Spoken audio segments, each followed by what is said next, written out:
Hello everyone, welcome to the channel. Lecture 4 cover करने वाले हैं आज यूनिट 4 का। यूनिट 4 भी बहुत ही जल्दी कवर हो जाएगा। आपका 14 मई को एग्जाम है, मैं जानती हूँ। उससे पहले मैं सभी लेक्चर्स कवर करवा दूंगी।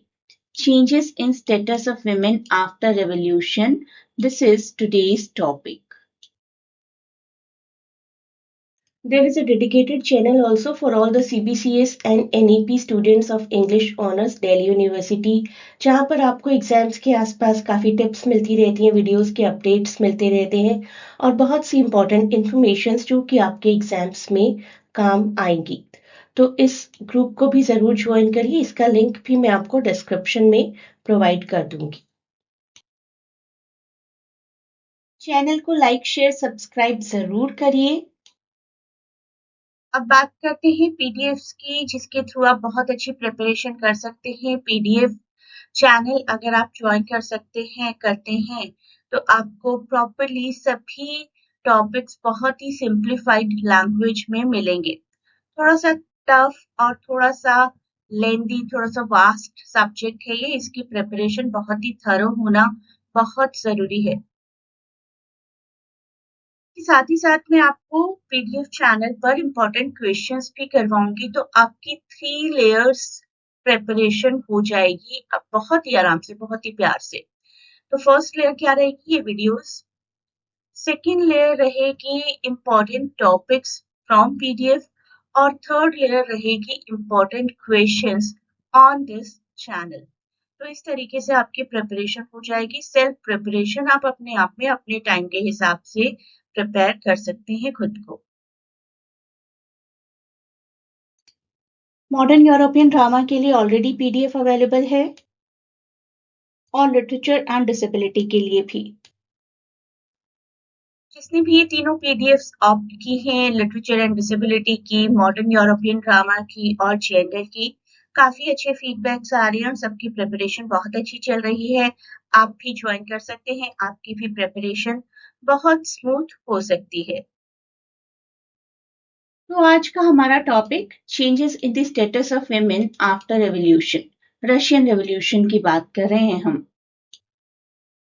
बॉल्शेविक रेवोल्यूशन के बारे में पढ़ा तो चुकी हूँ मैं आपको। जेंडर रिफॉर्म्स हुए थे, ट्रेडिशनल फैमिली रोल्स डिसमेंटल होकर एम्पावर हो गई थी फीमेल्स, और सोशलिस्ट फेमिनिज्म को एक ग्लोबल पहचान मिली थी। This is what you can say. तो इन 3 पॉइंट्स को इलाबोरेट करके आप ऐसा एक आंसर फॉर्म कर सकते हैं।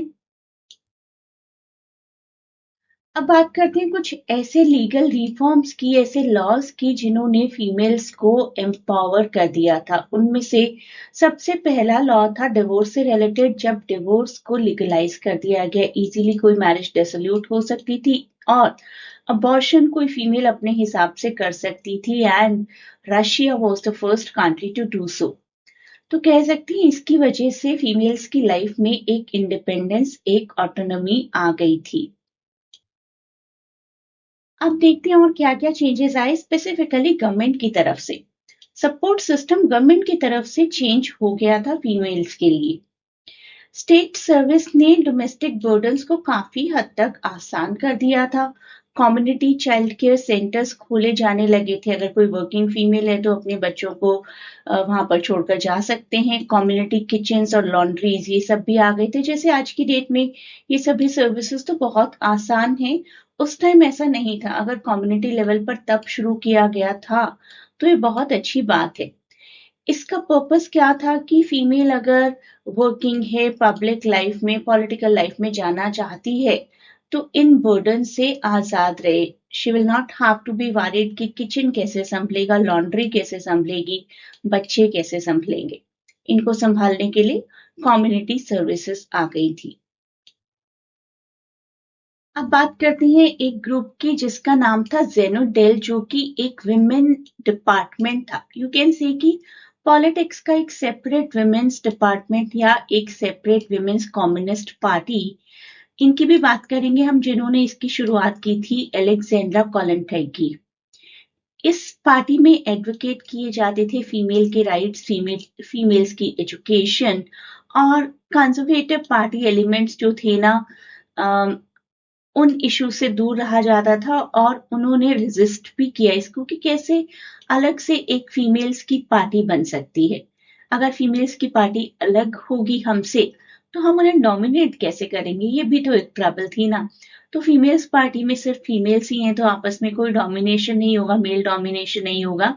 This was not liked much by the conventional conservative party systems. Limitations and challenges, इन सभी के साथ लिमिटेशंस भी आई थी। जितने भी रिफॉर्म हुए थे बहुत रेजिस्टेंस किया गया था उनका, क्योंकि पेट्रियार्की सिस्टम इतना डीप रूटेड था कि it did not want any kind of progress. Conservatism इतना ज्यादा था कि कोई प्रोग्रेस नहीं चाहिए थी। बहुत से रिफॉर्म्स फुली इम्प्लीमेंट किए भी नहीं जा सके because there was a usual continuous debate कि ये फेमिनिज्म के नाम पर क्या हो रहा है। फेमिनिज्म कोई इफेक्टिव चीज नहीं है एक नेशन के लिए। If a female has to follow the conservative rules and norms of the society then it is okay ना, उसके साथ क्या प्रॉब्लम है। लोग ऐसा सोचते थे। फीमेल्स को क्यों ही आना है पॉलिटिकल स्फेयर में, क्यों ही वर्किंग बनना है, क्यों ही इक्वालिटी लेवल पर आने की कोशिश करनी है। तो पेट्रियार्की इतनी डीप रूटेड थी कि इवन फीमेल्स ने भी प्रोटेस्ट किया कि क्या हो रहा है, ये जो चल रहा था वो सही है, हमें जरूरत नहीं है रिफॉर्म्स की। अब हम एक क्वेश्चन देखेंगे जो कि हमें बताएगा कि किस तरीके से रशियन रेवोल्यूशन ने विमेन स्टेटस को चेंज किया। रशियन रेवोल्यूशन ने सिग्निफिकेंटली इम्प्रूव किया फीमेल्स का लीगल और सोशल स्टेटस।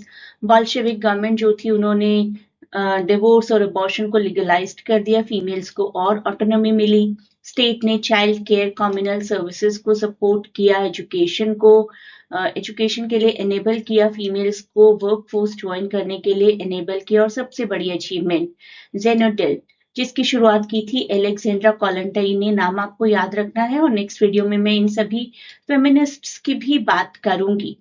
लेकिन डिस्पाइट दीज रिफॉर्म्स सोसाइटी में पेट्रियार्की इतनी ज्यादा डीप रूटेड थी कि फुली इंप्लीमेंट किया जाना थोड़ा सा मुश्किल था। एंड इस फेमिनिज्म पर बहुत से क्वेश्चंस रेज किए जाने लगे। तो वी कैन से कि उस वक्त शायद फुली इंप्लीमेंट नहीं हुआ, लेकिन आज की डेट में हम बहुत इक्वालिटी देखते हैं सोसाइटी में। आज की वीडियो के लिए इतना ही और फर्दर वीडियोस में और ज्यादा जानेंगे जेंडर मोमेंट्स के बारे में। Please do not forget to share and subscribe the channel and provide your valuable feedback in comments.